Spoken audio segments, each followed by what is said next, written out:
if your scooter's not charging, specifically in this case the VSETT 10 Plus, these are some of the main steps that you can follow to check and see if it's battery related or possibly something else.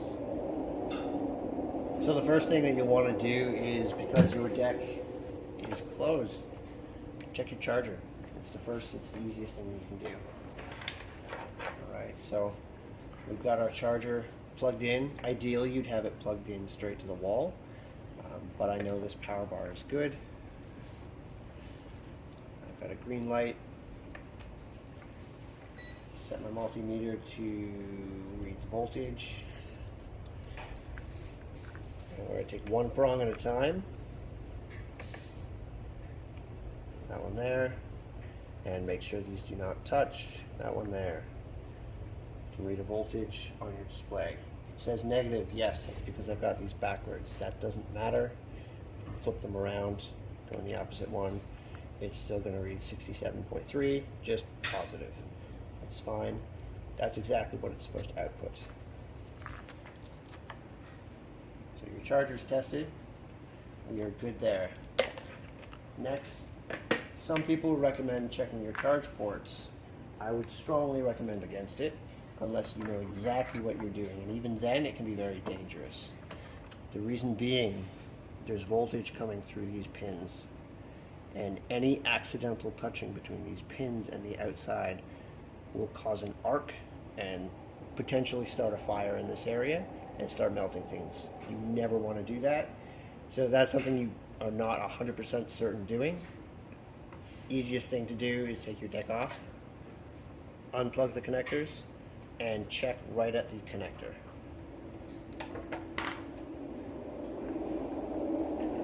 So again, we're going to take our multimeter. In this instance, flat side is positive.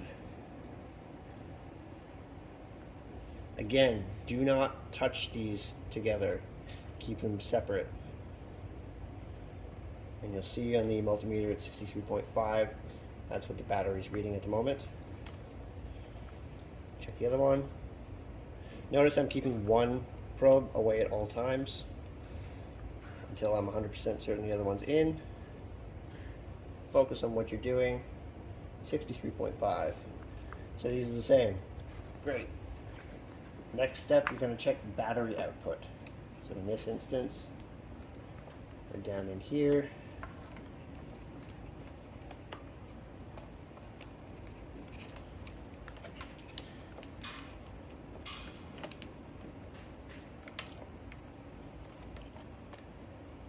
Okay. If your scooter's not charging, it's probably not these. But it's good to check that the voltage is the same between the two. Again, flat side is positive. I'm not changing anything on the multimeter. 63.5. Okay, and the other one's probably going to read exactly the same. You can check them. That's fine. If you leave these disconnected for quite a while, the voltage will drop on the capacitors in here. And when you go to plug this back in, you may receive a large flash or a spark. That is normal. That's the voltage equalizing. The easiest thing to do to alleviate that is to put these together quickly. So find the direction you're going to put them together, flat to flat, and just go quickly. A flash is normal after a large period disconnected. So if after everything you've tested with the multimeter is fine, everything is correct readings, these two are the same as these two, or within 0.1 to 3 volts, those are fine, there's no issue with them. So you need to start looking elsewhere. If you did find a variance between maybe this and this, then you can start isolating. Then this would likely cause or mean that there is a battery issue. In this instance, everything's fine. This is not a battery case. So the next step is to try and find what it could be, and you could avoid the multimeter at this point because it's mostly looking for damages. You want to look at these wires top to bottom. Make sure that there's no pinches, no tight kinks in the wires. Obviously, make sure that nothing is disconnected. That would be extremely bad. Check your deck, because again, we avoided this section checking because it is dangerous, but now that it's unplugged, check the wires for any pinches, damages, disconnections. What you can do, if you do have a multimeter, is do a continuity test. So I'm going to set it up here. Continuity test is checking for a consistent signal, so between 1 and 2. So what I'm going to do is put one probe in one pin and check the other pin.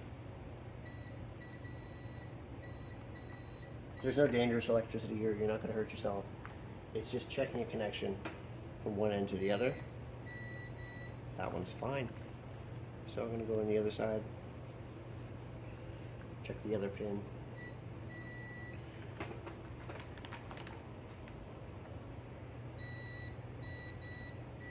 Okay, so you've got a solid signal between those two. You can go ahead and check the other one and make sure there's a signal going all the way through that as well. If you don't see any damages or pinches and you've got a solid signal, if you've done a continuity test, then it's probably not those. If we take a look at this charger here, okay, we've got a green light.